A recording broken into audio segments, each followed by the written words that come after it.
আসসালামু আলাইকুম। আজকে আমরা আপনাদের নিয়ে যাচ্ছি একটি মুগ্ধকর মহাকাব্যিক গল্পের ভেতরে, যেখানে বন্ধুত্ব আর প্রতিশ্রুতির ওজনের কাছে রাজনীতি আর যুদ্ধও হার মানে।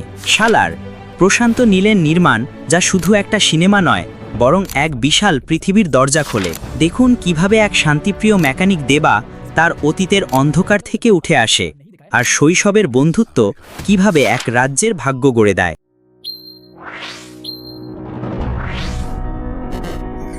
এক, গল্পের সংক্ষিপ্তসার।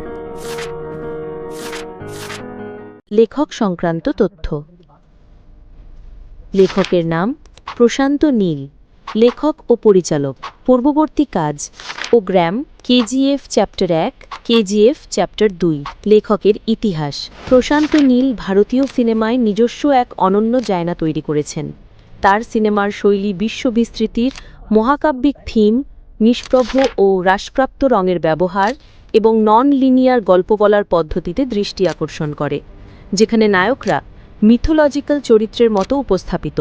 মহাকাব্যিক বর্ণনা এবং প্রবল বাস্তবধর্মী অ্যাকশনের মাধ্যমে তিনি নিজস্ব, স্বতন্ত্র এবং উচ্চ দাবির বিশ্ব গড়েছেন। তার প্রথম চলচ্চিত্র উগ্রাম ও সালার উভয়েই এমন একজন শক্তিশালী মানুষের গল্প, যিনি নিজের হিংস্র অতীত থেকে পালানোর চেষ্টা করেন এক প্রতিশ্রুতির কারণে।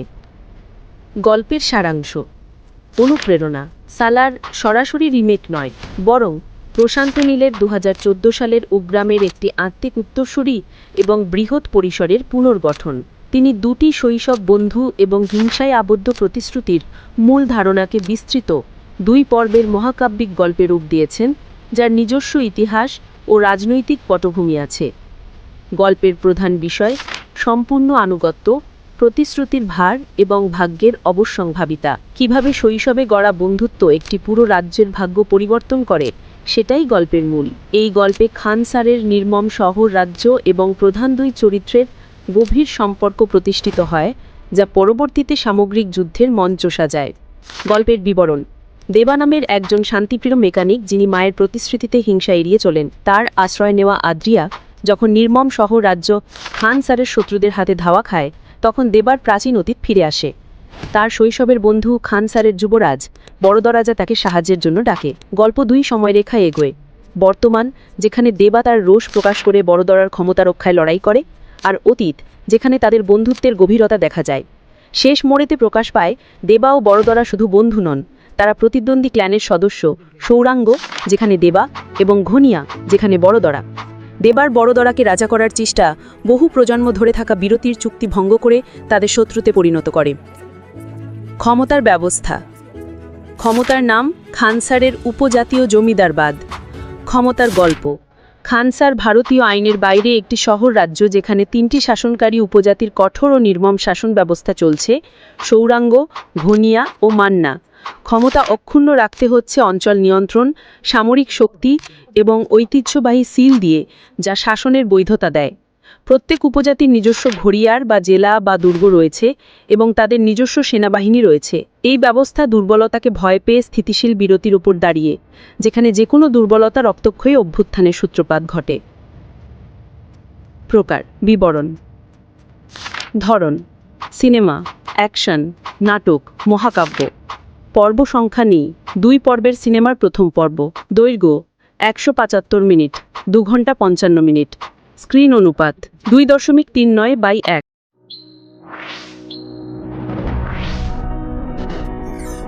2. গল্পের আবেদন। ইতিবাচক দিক। ছবিটির সবচেয়ে বড় শক্তি হল এর বিস্ময়কর বিশ্ব গঠন।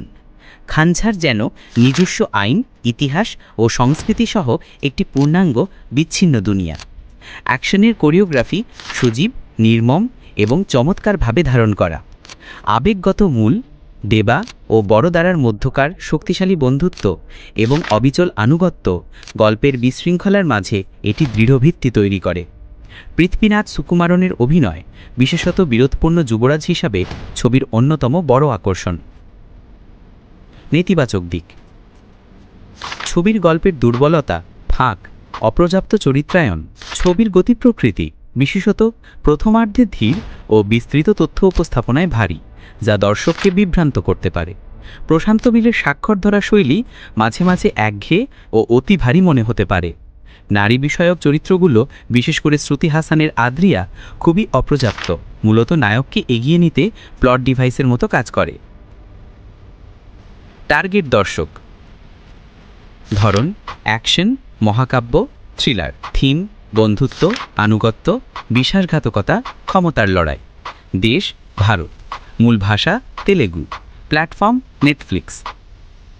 আমার মতামত: সালার কোনো সাধারণ সিনেমা নয়, বরং এক নির্দিষ্ট সিনেমা নির্মাণ শৈলীর প্রতিমূর্তি। নির্জন মহত্ব আর পৌরাণিক হিংসত্তার এক সিম্ফনি। এটি টেস্টোস্টেরন, ধাতু ও রক্তের এক অপূর্ব সঙ্গীত, যেটি প্রযুক্তিগতভাবে অসাধারণ। চরিত্রের গভীরতা ও গল্প বলার প্রাঞ্জলতায় কিছুটা দুর্বল হলেও এটি তার মূল উদ্দেশ্যে সফল। এক অবিশ্বাস্য বৃহৎ মান পর্যায়ের নাটকীয়তা নির্মাণ। এটি এক বিশুদ্ধ, অভূতপূর্ব ভোজবিলাস এবং বৃহৎ মহাকাব্যের প্রথম অধ্যায় হিসাবে অত্যন্ত কার্যকরী ভিত্তি। শেখার বিষয়: গল্পটি প্রতিশ্রুতির গভীর ভার এবং আনুগত্য কিভাবে মানুষের সবচেয়ে শক্তিশালী গুণও হতে পারে ও মারাত্মক দুর্বলতাও হতে পারে সেটি প্রকাশ করে। এটি এক সতর্কবার্তা, কিভাবে উচ্চাকাঙ্ক্ষা এবং ক্ষমতার জন্য লড়াই পবিত্র বন্ধনকেও দূষিত করে দিতে পারে।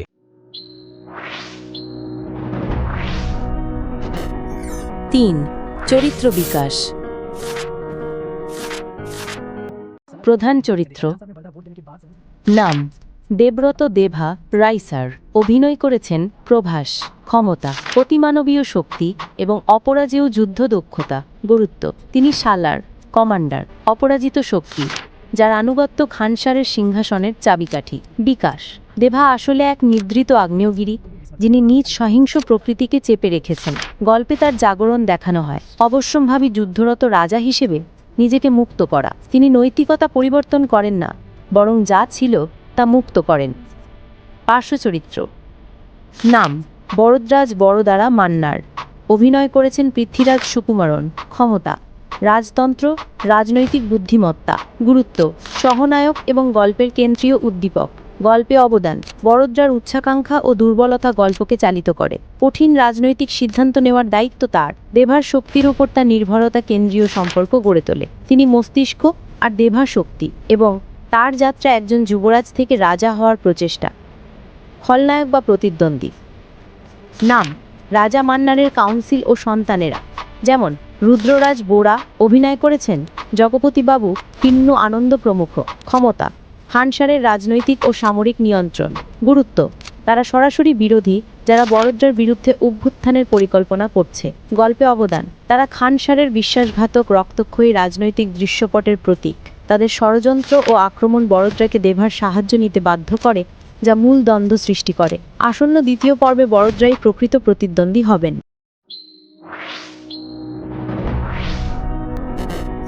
4. সিনেমাটোগ্রাফি ও প্রোডাকশন ডিজাইন।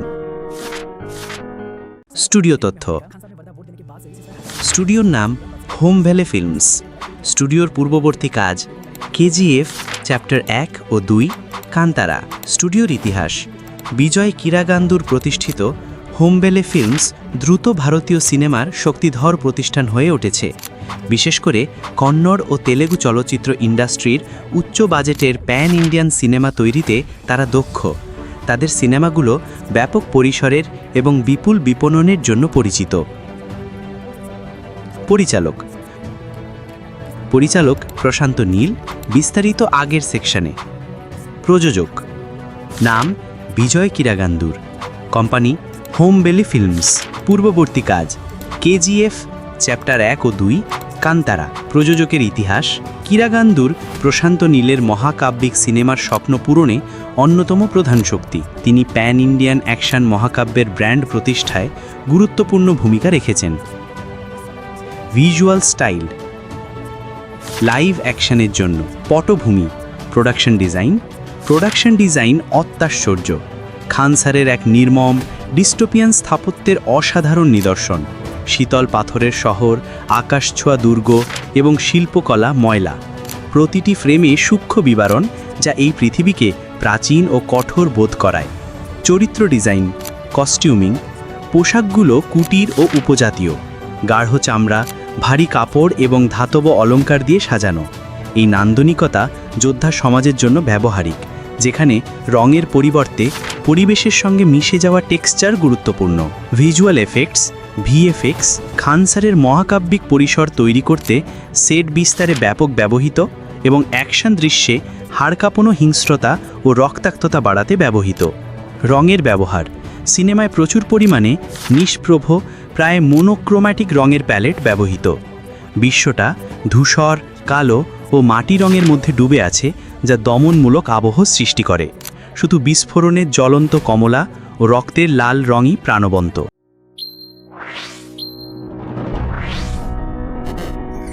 5. অডিও ও সঙ্গীত। Audio design, sound effects. Sound design হিংস্রতার জোরালো প্রকাশ। এটি শুধুমাত্র পটভূমি নয়, বরং হিংস্রতার প্রাণ। প্রতিটি আঘাত ভারী, হাড় কাঁপানো, শোভাবর্ধক। বিশেষ করে দেবার কট্টর অর্থাৎ ছুরির, বাতাস ও মাংস কাটার শব্দ, খান স্যারের শিল্প শহরের গুঞ্জন ও ধাতব শব্দ সবসময় দমনমূলক আবহ তৈরি করে, যা টিনসুকিয়ায় দেবার শান্ত জীবন থেকে সম্পূর্ণ আলাদা। ভয়েস অভিনয় গুরুত্বপূর্ণ ও ভারসাম্যপূর্ণ। প্রভাসের সংলাপ অল্প, গভীর ও ভীতিজনক বারিটোনে, যা বড় শক্তি ধারণ করে। পৃথ্বীরাজ সুকুমারনের কণ্ঠ বরদার যাত্রাকে চিত্রিত করে। শুরুর অনুনয় থেকে রাজসিংহাসনের প্রবল গর্জনে। প্যান ইন্ডিয়ান ডাবিং অত্যন্ত মানসম্মত, যা সব ভাষায় আবেগ ও নাটকীয়তা বজায় রাখে। নীরবতা পরিচালক প্রশান্ত নীল নীরবতাকে উত্তেজনার অস্ত্র হিসেবে ব্যবহার করেন। এটি গভীর নিঃশ্বাসের মতো, আগুন ঝাঁপানোর আগে। যখন দেবা রোষ ফুটে তোলে, তখন নীরবতা দৃশ্যের আবেগ ও নাটকীয়তা বাড়ায়। সঙ্গীত রচনা, সঙ্গীত পরিচালক রবি বাসরুন। পূর্ববর্তী কাজ উগ্রাম্মা, কেজিএফ চ্যাপ্টার 1 ও 2, কান্তারা, ইতিহাস। রবি বাসরুর প্রশান্ত নীলের বিশ্ব সঙ্গীত স্থপতি। তার সঙ্গীত ভারী ধাতব, শিল্প ঘূর্ণন ও শক্তিশালী, প্রায় সংস্কৃত শব্দের সমন্বয়। সঙ্গীত শুধু পটভূমি নয়, বরং একটি সক্রিয় চরিত্র, যা হুমকি জানায়, বীরত্বকে উচ্চস্তরে নিয়ে যায় ও শোক প্রকাশ করে। তার সুর মহাকাব্যিক ও অপেলাটিক পরিবেশ তৈরি করে। থিম সঙ্গীত ও সাউন্ডট্র্যাক। গানগুলো সিনেমায় সাধারণ নৃত্যগানের মতো নয়, বরং গল্পের আবেগের প্রধান স্তম্ভে হিসেবে ব্যবহার করা হয়। প্রধান থিম গান সুরাদে, তেলেগু মূল, সুরাজহি ছায়ো ব্যাংকে, হিন্দি। শিল্পী হরিণী ইবাথুরি, তেলেগু। মেনুকা পোদেল, হিন্দি। গীতিকার কৃষ্ণকান্ত, তেলেগু। রিয়া মুখার্জি, হিন্দি। সুরকার ও ব্যবস্থা রবি বাসরুর। গানটি দেবা ও বড়দার বন্ধুত্বের আবেগপূর্ণ সঙ্গীত, যা তাদের শৈশবের দৃশ্যাবলীর সাথে প্লে হয়। ক্লাইম্যাক্স বা শেষ গান ভিনারা, তেলেগু মূল। সাংসার, হিন্দি। শিল্পী রবি বাসরুর, তেলেগু। বিজয়লক্ষ্মী মেতিনা হলে ও রবি বাসরুর, হিন্দি। গীতিকার কৃষ্ণকান্ত, তেলেগু। রিয়া মুখার্জি, হিন্দি। সুরকার ও ব্যবস্থা রবি বাসরুর। গানটি রক্তক্ষয়ী চূড়ান্ত যুদ্ধের সময় বাজে, যেখানে দেবা খান স্যার বড়দার জন্য রক্ষা করে। গানটিতে সংঘাত ও ক্ষমতার চক্রাকার প্রকৃতির ইঙ্গিত রয়েছে। 6. অতিরিক্ত তথ্য এফকিউআর। সালার কি কেজিএফ ইউনিভার্সের সাথে সংযুক্ত? আধিকারিকভাবে পরিচালক এ সংক্রান্ত সরাসরি কোনো সম্পর্ক অস্বীকার করেছেন। তবু অনেক ফ্যান থিওরি মিল রয়েছে। এমন টোন, থিম, এমনকি কেজিএফের একটি চরিত্র সালারে উপস্থিত থাকার কারণে অনেকের ধারণা একই ইউনিভার্সের অংশ। কেন সিনেমাটির নাম সিজফায়ার বা বিরতি? এটি খান স্যারের যুদ্ধরত উপজাতিদের মধ্যে প্রতিষ্ঠিত বিরতি প্রতি ইঙ্গিত, যার ভঙ্গের ঘটনাবলী সিনেমায় দেখানো হয়। দ্বিতীয় পর্বের নাম সৌরাঙ্গ পর্ব, যা সৌরাঙ্গ উপজাতির গল্প বলে। কেন সিনেমাটি এত গাঢ় অন্ধকারময়? পরিচালক প্রশান্ত নীলের ইচ্ছাকৃত স্টাইল, যা খান স্যারের নির্মম ও দমনমূলক পরিবেশকে ফুটিয়ে তোলে। সিনেমার তথ্য: মুক্তির তারিখ 22 ডিসেম্বর 2023, দেশ ভারত, ভাষা তেলেগু, হিন্দি, তামিল, কান্নড়, মালয়ালাম ডাব সহ মুক্তি। Platform Netflix. বাজেট প্রায় 300 কোটি টাকা। বক্স অফিস আয় প্রায় 615 থেকে 715 কোটি টাকা। Rating IMDb 6.5, rotten tomato 67%। অবস্থা: প্রথম পর্ব সম্পন্ন, দ্বিতীয় পর্ব প্রস্তুতিতে। লক্ষ্য দর্শক তরুণ ও প্রাপ্তবয়স্ক।